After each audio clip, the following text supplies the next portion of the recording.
नमस्कार मंडळी. तर आजची आपली रेसिपी आहे कॉर्न ग्रेव्ही. ह्याला तुम्ही चपातीसोबत, रोटीसोबत, राईससोबत सुद्धा खाऊ शकता. नेहमी पाहुण्यांसाठी पनीरची भाजी बनवण्यापेक्षा एकदा ही कॉर्न ग्रेव्हीची रेसिपी एकदा तुम्ही करून बघा. खरंच खूप छान लागते.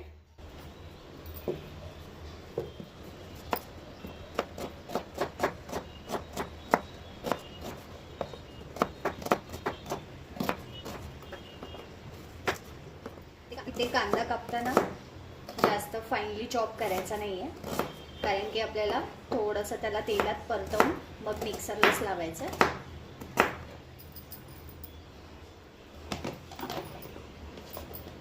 इथे मी एकच टोमॅटो घेतला.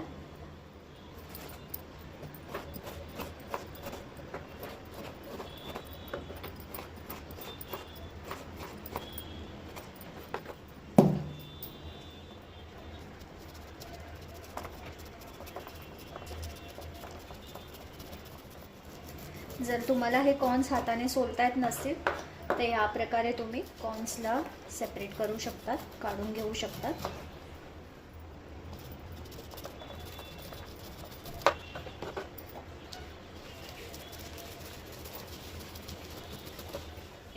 आता इथे मी ऑलरेडी पाणी उकळत ठेवलं होतं.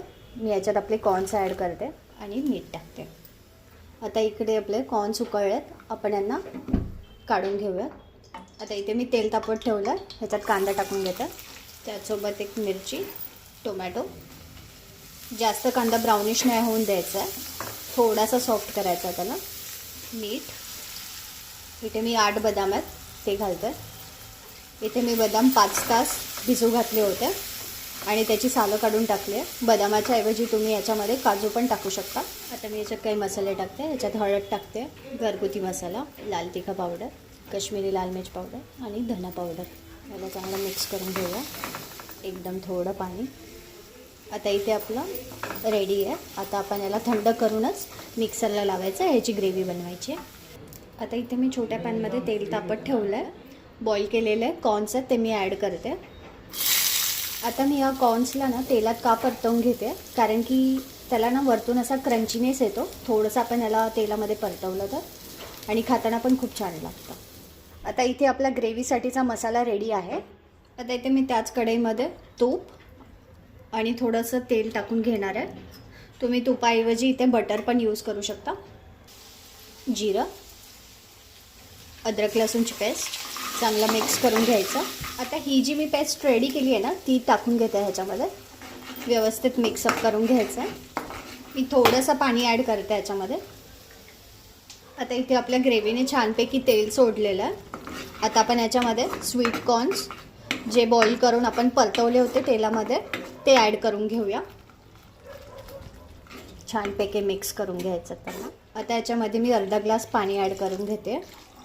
आता मी थोडीशी कोथिंबीर ॲड करते.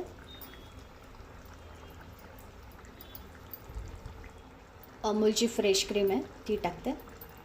मिक्स करून घ्यायचं. आता आपण लास्टला चीज क्यूब त्याच्यामध्ये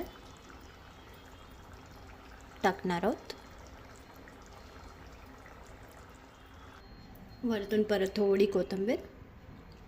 चला तर मग आता सर्व करायला घेऊया. ही जर रेसिपी तुम्हाला आवडली असेल तर प्लीज माझ्या चॅनलला लाईक, शेअर अँड सबस्क्राईब करायला विसरू नका. आणि अशाच नवीन डिशेससाठी माझा चॅनल फॉलो करा. थँक्यू.